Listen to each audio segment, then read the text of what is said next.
of violence and abuse, it's much more in our hands, in our homes, and in our communities that we can make a difference by just being responsible.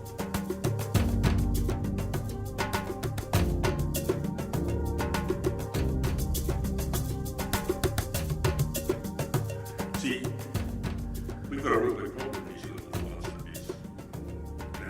Our figures around violence and abuse are appalling. This is the first time I've seen any group of men come together like this. So not just Pacific, any group of people in New Zealand. So, because it's a problem we have to own as men. You know, it starts with othering women, with making them not human. And it happens in every place that men are by ourselves. And we know that as men in New Zealand. And there are rugby clubs, you know, in all those places. So to see a group of men coming together and saying, we're going to do something about this. And I believe from the men that I've seen organising this, that this is going to be big. And I think another thing, just, there's some very wise words of Mahatma Gandhi that you need to keep in mind when you set off on this journey. He said about change, first they will ignore you, then they will laugh at you, then they will fight you, then you'll win. It's not easy. But what I can tell you is the Commission will be there with you all the way. If we can be a way for you to get the government or to expand what you're saying, we will be there all the way with you. I just really congratulate the people that are here and the people who organised this event, because it's going to start something in New Zealand, and I don't think it's just going to be Pacifica people and Pacifica men. I've had the privilege of sitting in both the community and working in the community and in working in government. And I can tell you that the answer does not lie in the government, it lies in the community itself. The government isn't more engaged, I think, because the government doesn't know what to do. And I don't mean that in a disrespectful way. I mean that government needs to look to community to create the answers the government can then get behind and support. I mean, having worked in central government for 5 years, I know that people are nervous about the community. It's a response that David talked about in his quote from Mahatma Gandhi. They don't understand what the communities look like. They're afraid of community. And they're afraid of loss of control, because government is about managing the resources in a way that achieves the outcomes that government wants to achieve. Now, we've got to believe that the issues around family and sexual violence, and David's alluded to those, are just as important for government to fix as well. It's just how do you go about it? And you don't go about it by creating policy and creating practice and initiatives that are developed in Wellington with no aspect of consultation, engagement, and genuine conversation. And so government is going to be looking for opportunities and people who are prepared to stand up. And one of the themes of these 2 days is connectedness. And what I've seen over the last 24 hours is a whole lot of wonderful things that are happening. A whole lot of people with key messages, passion for what they're doing, but the ability to connect it together and therefore go to government, not with a series of questions or issues or problems, but going to government with a compelling proposition that says this is how we go about doing this stuff, now get behind us and support it. And I think government will listen to that. And you are the experts that they need. You know, they're there saying we're going to solve your problem, but they don't know what your problem is because they're not you. And those things we should be holding them to account for. And that's where we need Pacific people speaking as well.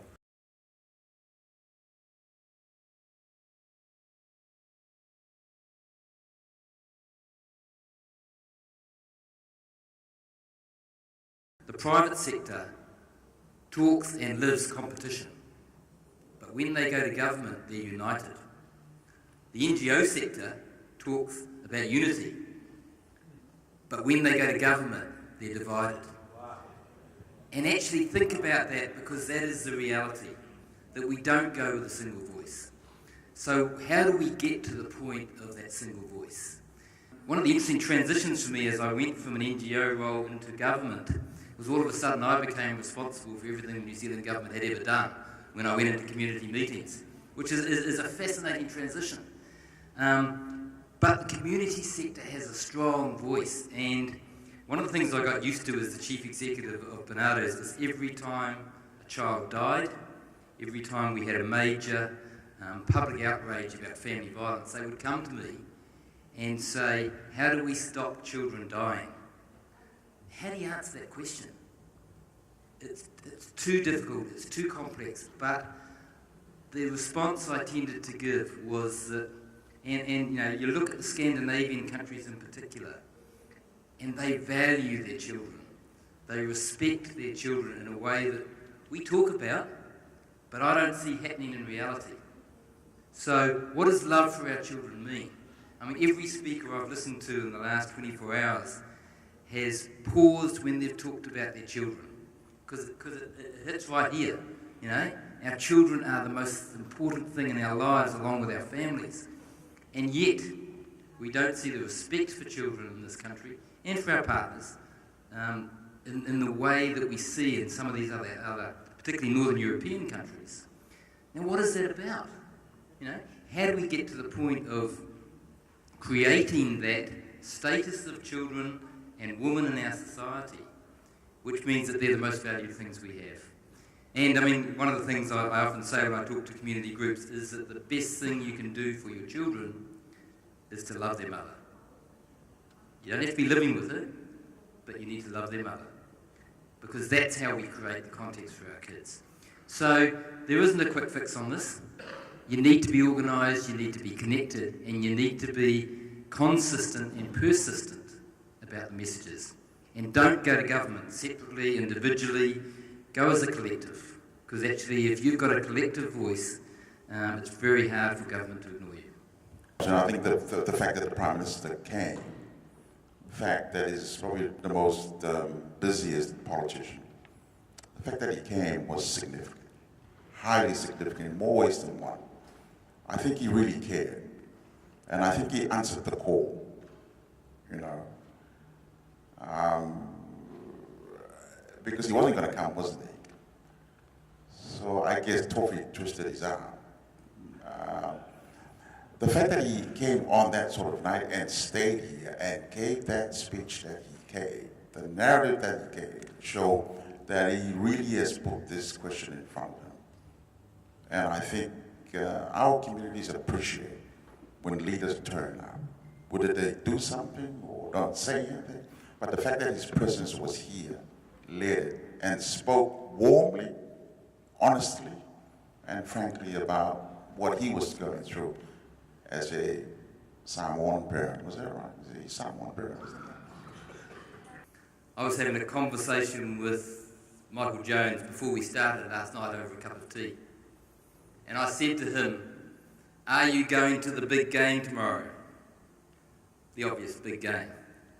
And he said to me, yes, I'm flying back to Auckland in the morning because I'm watching my son play rugby.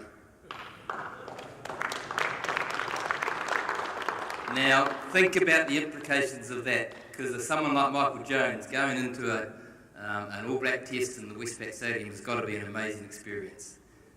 But he was going to the big game because he was going to watch his son play rugby in Auckland. Now, that's the heart, that's the attitude, that's the ability we need to have and we need to demonstrate, because that will pay tribute to what these guys have created for us over the last couple of days. So let's go and do it. I think the biggest thing you've got, though, so you've got the business world saying this issue of family violence is huge and we need to deal with it. You've got government ministers like Amy Adams and Anne Tolley have spent the last 3 years working out what to do. And really, from the work I've seen, which is magnificent, and they are brutal about talking about the tragedy of the level of violence in New Zealand. But the interesting thing about what they're coming up with, it's all really a response to violence, not preventing it. Because who's going to prevent it?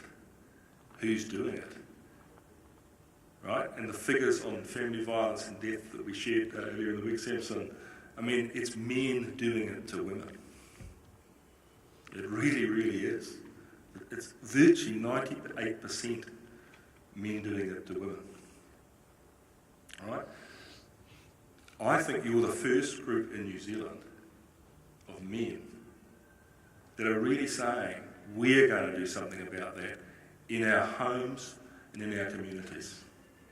So you're sitting there as a potentially massively powerful ally to something that business is concerned about, sport is concerned about, government is concerned about, but only you and me as men can fix. And if you fix it, the influence on everything else will be massive. If they actually see you doing it, you'll become an example to the rest of New Zealand. And I think that's possible. You know, when I met you guys the other day, I was like, wow, these guys are going to do this. And it's just, you know, I think that's, so it's big in terms of the platform. You've got a very rich paddock with a lot of people who want to play. But when it comes down to it, it's just like it is for me. I mean, I have to change. You know, I have to do the dishes more. You know, just it's really basic stuff. I have to say, if some guy, you know, says, what's that, or like those, or look at that, I react, I stand up, I'm not a bystander. Right? So a lot of it's real personal. But I really wish you well. I think you're at the start of something incredible. That will be great for New Zealand, great for Pacific people, and most particularly great for our mothers, our sisters, and our girls. So thank you very much.